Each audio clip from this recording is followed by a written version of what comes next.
கர்த்தருக்குள் அன்பானவர்களே, அனுதினமும் கிறிஸ்துவுடன் தியான வேளைக்கு உங்களை அன்புடன் அழைக்கிறோம். இன்றைய தியானத்திற்கான வேத வாசிப்பு மத்தேயு 6ஆம் அதிகாரம் வசனங்கள் 7 முதல் 15 வரை. தியானத்திற்கான தலைப்பு இரக்கம். இரக்கமுள்ளவர்கள் பாக்கியவான்கள், அவர்கள் இரக்கம் பெறுவார்கள். மத்தேயு 5:7. காலில் பெரிய கட்டுடன் பரிதாபமாக தெரிந்த ஒருவருக்கு உதவி செய்ய எண்ணி கொஞ்ச பணமும் ஒரு உணவு பொட்டலத்தையும் கொடுத்தேன். அவரும் பெரிய கும்பிடு போட்டார்.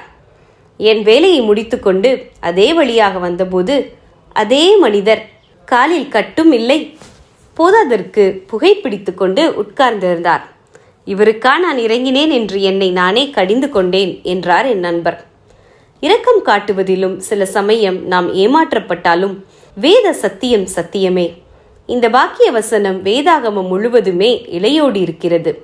ஆண்டவர் கற்றுத்தந்த ஜெபத்தில் எங்கள் கடனாளிகளுக்கு நாங்கள் மன்னிக்கிறது போல எங்கள் கடன்களை மன்னித்தருளும் என்று அறிக்கை செய்கிறோம். நாம் இரக்கம் காட்டும்போது மனுஷர் ஏமாற்றினாலும் கர்த்தர் யாவற்றிற்கும் கணக்கு வைத்திருப்பார். ஆனால் இரக்கம் என்ற சொல் இந்த சிந்தனைக்கும் மேலானது.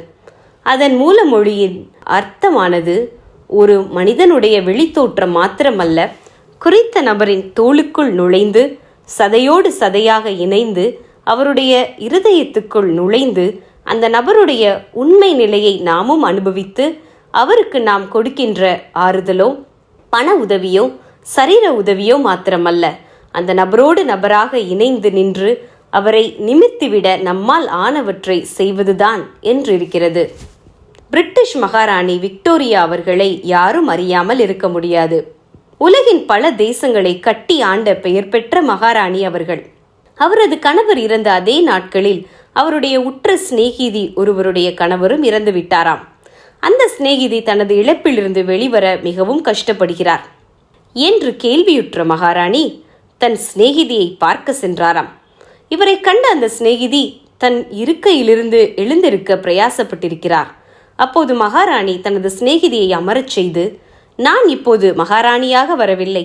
என்னை போல நீயும் உன் கணவரை இழந்தபடியால் நீ அடைந்த துன்பத்தை உணர்ந்த ஒரு சிநேகிதியாக இப்போது நான் உன்னிடம் வந்திருக்கிறேன் என்றாராம்.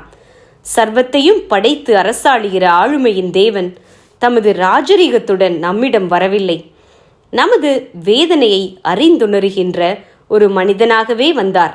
நம்மோடு வாழ்ந்து நமது வேதனையை புரிந்தவர் அவர். அவர் நம்மிடம் காட்டிய இரக்கத்தை நாம் பிறரிடம் காட்ட வேண்டாமா? ஜெபம் செய்வோம்.